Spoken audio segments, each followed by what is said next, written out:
Have you ever wondered why there is no bridge between Europe and Africa? It's a question that sparks curiosity, isn't it? After all, these two continents are geographically not that far apart. The narrowest point between them, the Strait of Gibraltar, is a mere 9 miles wide.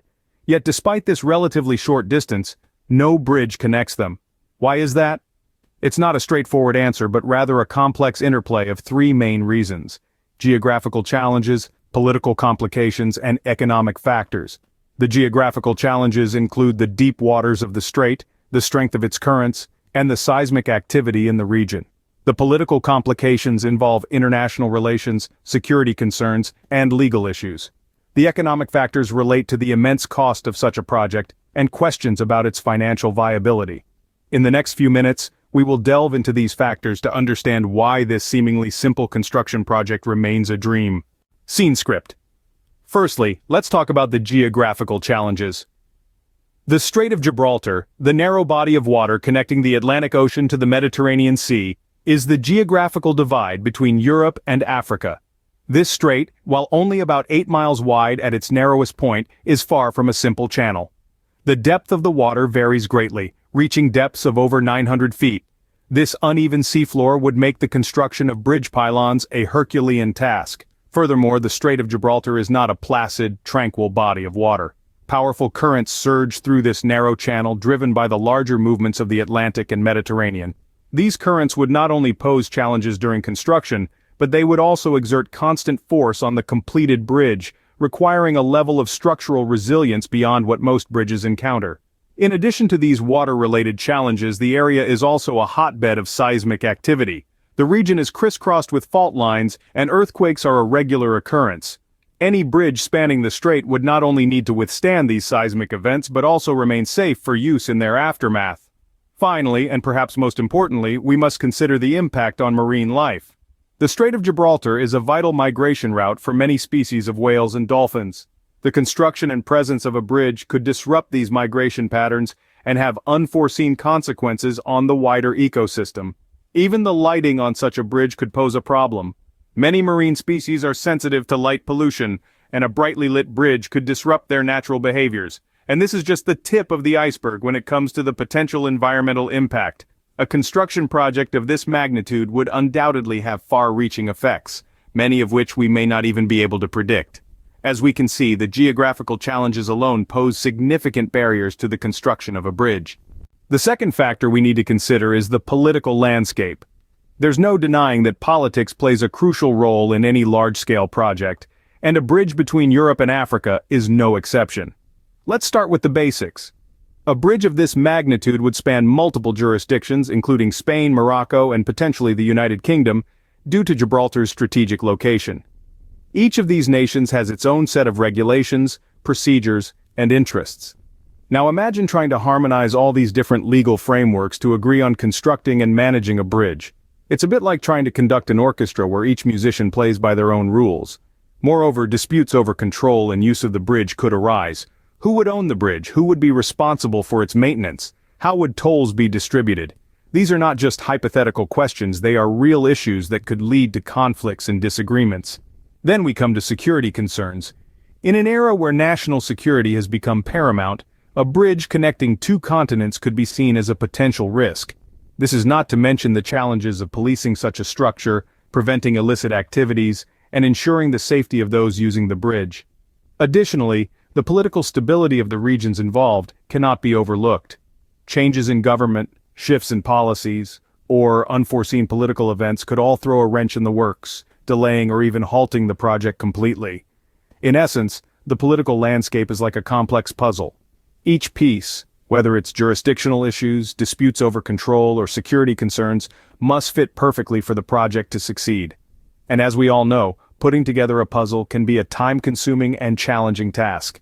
These political complications further complicate the feasibility of such a project. So, while the idea of a bridge between Europe and Africa might sound appealing, the reality is a lot more complex, and politics is a major part of that complexity. Lastly, we must consider the economic aspects. It's easy to get lost in the grandeur of a construction project that would link two continents, but the financial realities are, to say the least, daunting. A bridge spanning the Strait of Gibraltar, for instance, would come with an astronomical price tag. The cost of such a project is hard to pinpoint precisely, but it's safe to say that it would run into hundreds of billions of dollars, if not more. This estimate encompasses not only the construction of the bridge itself, but also the necessary infrastructure on either side. Then there's the question of maintenance. A bridge of this magnitude would require ongoing upkeep to ensure safety and functionality.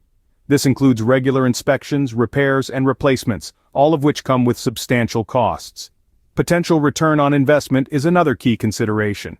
Tolls could be levied on those using the bridge, but would they generate enough revenue to cover the initial outlay and ongoing costs? That's far from certain. The impact on trade routes is also a crucial factor. Currently, many goods are transported by sea between Europe and Africa. Would a bridge make this process more efficient, or would it simply add another layer of complexity? Additionally, the existing ferry industry would undoubtedly be affected. Each year, countless ferries shuttle between the two continents, providing jobs and contributing to local economies. A bridge could potentially put this industry at risk. Of course, there's also the question of who would foot the bill for this colossal venture. Would it be the responsibility of the individual countries involved, or should the burden be shared more widely? And would the economic benefits, if any, be distributed fairly? Given the monumental cost and uncertain economic returns, it's clear that a bridge between Europe and Africa may not be a viable investment. The financial implications are as deep and wide as the strait itself, and they may prove to be the most formidable barrier of all. So, what does this all mean for the dream of a bridge between Europe and Africa? Let's take a moment to connect the dots from our previous discussions. The idea of a bridge spanning the Strait of Gibraltar is indeed an exciting one. Picture it. A majestic structure connecting two continents, fostering unparalleled cultural exchange and economic growth. Quite a dream, isn't it? However, as we've delved deeper into the topic, the reality of this dream has proven to be more complex. Firstly, the geographical challenges are substantial. The Strait of Gibraltar is no ordinary body of water. Its depths, currents, and the sheer distance it spans present formidable obstacles that would make constructing a bridge a Herculean task. And let's not forget the seismic activity in the region, which adds another layer of complexity to this equation. Then, there's the political dimension. Europe and Africa, while neighbors, have a history of complex and often fraught relations. Navigating the myriad political intricacies associated with such a project would be a monumental endeavor in itself. The question of jurisdiction, the allocation of costs, and the many potential conflicts of interest make this a hotbed of potential political complications. And of course, there are the economic factors. The cost of such a project would be astronomical, likely running into the hundreds of billions of dollars, and that's without considering the ongoing maintenance costs, safety measures, and potential toll revenue. The question arises, would the economic benefits really outweigh these costs? As we've seen, the dream of a bridge between Europe and Africa, while inspiring, is fraught with challenges. The combination of geographical, political, and economic hurdles makes this project unlikely in the near future. It's a dream that, for now, remains just that, a dream. As we conclude, it's important to remember that every dream has its challenges. The seemingly simple idea of connecting Europe and Africa with a bridge is a prime example of this.